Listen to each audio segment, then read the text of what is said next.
भूगोल के नामकरण एवं इस विषय को प्राथमिक स्तर पर व्यवस्थित स्वरूप प्रदान करने का श्रेय यूनान के निवासियों को जाता है।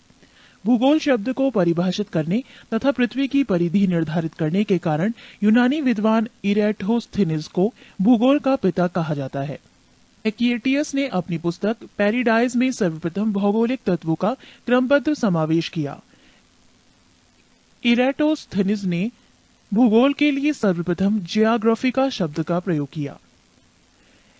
एनेक्सिमेंडर प्रथम व्यक्ति था जिसने विश्व का मानचित्र मापक पर बनाया। अध्ययन के लिए स्वतंत्र विषय के रूप में भूगोल को 19वीं शताब्दी में ही मान्यता मिली। 20वीं शताब्दी के आरंभ में भूगोल मनुष्य और पर्यावरण के पारस्परिक संबंधों के अध्ययन के रूप में विकसित हुआ। इसकी दो विचारधाराएं थीं, एक संभववाद, दो निश्चयवाद। एक संभववाद, इसके अनुसार मनुष्य अपने पर्यावरण में परिवर्तन करने में समर्थ है तथा वो प्रकृति प्रदत्त अनेक संभावनाओं को अपनी इच्छा के अनुसार उपयोग कर सकता है। इस विचारधारा के समर्थक हैं भूगोलवेत्ता चार्ल्स डी ला ब्लाश और फ्रेब्वे।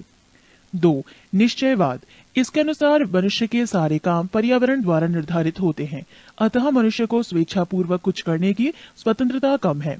इस विचारधारा के प्रमुख समर्थक हैं भूगोलवेत्ता रिटर, रेडजेल और इसी लंगटन।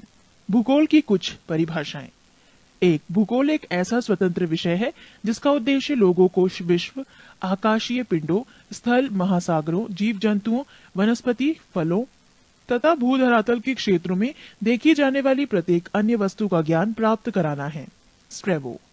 दो, भूगोल पृथ्वी की झलक को स्वर्ग में देखने वाला आभामय विज्ञान है। क्लैडियस टॉलेमी। तीन, भूगोल वो विज्ञान है जिसमें पृथ्वी को स्वतंत्र ग्रह के रूप में मान्यता देते हुए उसके समस्त लक्षणों, घटनाओं एवं उसके अंतः संबंध का अध्ययन किया जाता है। Carl Ritter. चार, भूगोल में पृथ्वी के उस भाग का अध्ययन किया जाता है जो मानव के रहने का स्थान है। Arthur Holmes. एक, ब्रह्मांड। अस्तित्वमान द्रव्य एवं ऊर्जा के सम्मिलित रूप को ब्रह्मांड कहते हैं।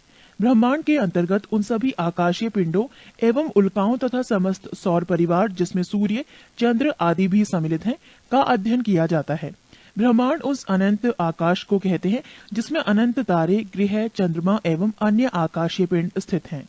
आधुनिक विचारधारा के अनुसार ब्रह्मांड के दो भाग हैं, एक वायुमंडल और दो अंतरिक्ष।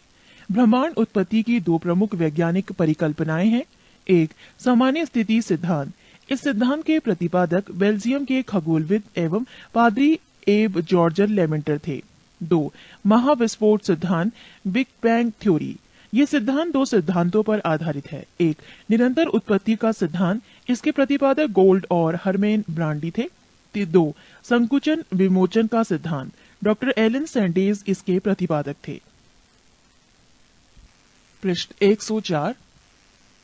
ब्रह्मांड का व्यास 10⁸ प्रकाश वर्ष है।